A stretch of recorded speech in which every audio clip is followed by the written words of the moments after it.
তো ফাইনাল আগামী 27 তারিখ আমরা কক্সবাজার ট্যুর মারি দিমু হইব না নি?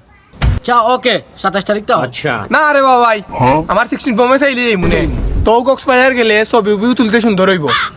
আমি তো তোর লগে একমত কইসাম একলগে যাইতাম কক্সবাজার এখন দেখি তারা উড়া উড়ি লাগে তোমরা তো কইলাম পালচার ওখান বেশি আর রয়্যাল এনফিল্ডটা লইতাম লইয়া একলগে ট্যুর দিতাম। টাইম লইবা রয়্যাল এনফিল্ড তারিখ দিন হইব। তোমার যে উন্নতি দেখলাম দিনে দিনে কদিন বাদে তো পালচার তো সাইকেলও নামা লাগবে। তুই বাইরেও কথাটা কইতে পারলি না মানুষের ইচ্ছা শক্তি থাকলে সব কিছুই একদিন সম্ভব হয়।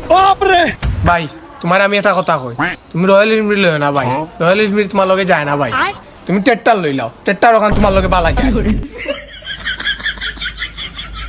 দূর বেটা তার মা তো খান তো কোনদিন তোর মোবাইল আইতো খান তোমার 16 প্রো ম্যাক্স আইতে আইতে 17 বার হই যাবে।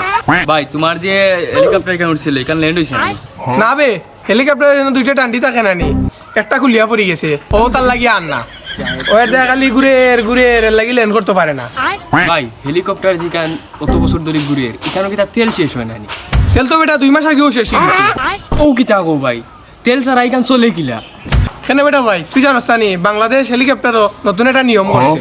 কিতে এমন সিস্টেম করছে? তুই জানোস নি এখন তো হেলিকপ্টারের তলে দুইটা ফেডেল দিছে, তেল তো শেষ হইলো ফেডেল খালি ফেডেল দে এখন তারা কোনো স্রোত খালি ফেডেল দিয়ে দিয়া নিজের জান বাঁচায়। এখন বর্তমানে আছে ফেডেল দেওয়া। ইটা হেরানা না নিবি ভাই দুগু পাইলটে পেডেল মারে তা মারতে মারতে হাউস মিটে যায়। ও এটা তুই কথা কইলি নি বেক করলাম এটা কথা কইলে একটা হেলিকপ্টার মানুষ থাকে কয়জন দে কয়জন? একটা হেলিকপ্টারও 3 জন থেকে 4 জন মানুষ থাকে। আচ্ছা ধরলাম বলো 5 জন, এখন যদি দিনে এক করে ফেডেল মারে অনউত্তর 1 বছর যাবে।